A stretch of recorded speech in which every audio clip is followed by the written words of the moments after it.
Hi everybody. Sorry about the noise. Turn that off. I'll suffer instead of you. Dan from DBaca Maker here.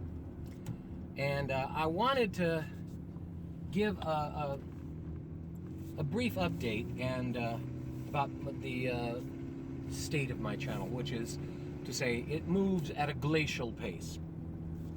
I've been doing some projects for a client, and so I haven't been focusing on doing the videos. I've just been building these potato planters, like I'm going to show you right now.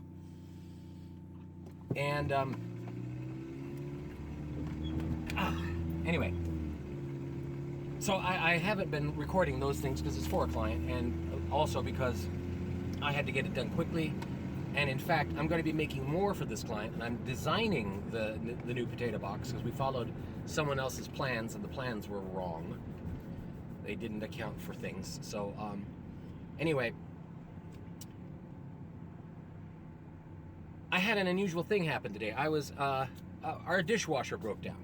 A mouse had actually chewed through the pump housing underneath the dishwasher, and so we had to get a new dishwasher. Unfortunately, the people who own the house were able to do so, and I installed it. And I was taking the old one out to okay, I'm sorry, I gotta turn this on. I'm sorry if it causes wind. Taking it out to our recycler, which also happens to be something like our scrapyard, and they happen to have some 3/4 inch coil spring. Just one piece. But I needed it. I have needed some coil spring to do some higher carbon forging. So I'm going to definitely be cutting that thing apart and using it to make some chisels and to make some. I'm going to try to learn how to make my own touch mark, which means that I have to anneal the life out of the steel so that I can carve it. I've tried to get estimates from engravers, but I think they're all shut down because of the pandemic, because they're not answering my emails. So I'm going to try to make my own. And that means I have to have a very simple design. And you've seen the new channel logo. That's going to be my touch mark. Anyway, so I saw that coil spring, and then I thought, well, now I'm going to have to see if maybe someone has the tongs that I really need to handle it. So I've mentioned that we have a Farrier's supply store here in town. Because we have a lot of horse ranches out here, we have Farriers. And because we have Farriers, we have the Farrier supply store. In this case, the Farrier supply store is also the only one in the area. I mean, they have them in, other parts of the state, in other parts of the county, but not in our area. And so these are the people.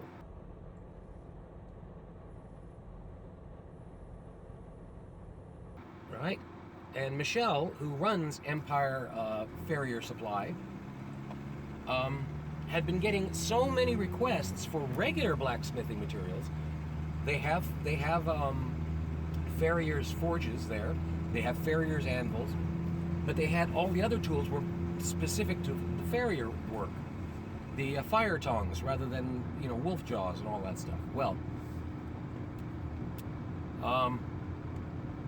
she got so many requests. Now, I had gone there because they sell things on consignment. Old blacksmithing tools. Blacksmiths who give up their old tools that are still usable, they go and take it to her. She puts a price tag on them that includes her cut of the consignment price, and then they sell them that way. Well, I walk in, and there are brand new blacksmith songs,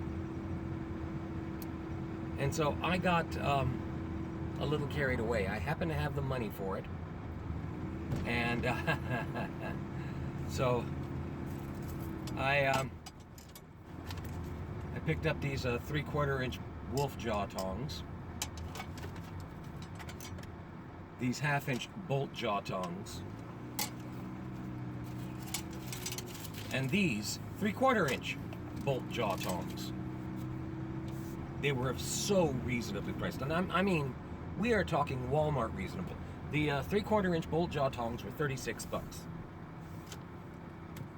Plus tax, of course, but $36. And there was no shipping involved because I just walked out the store with them.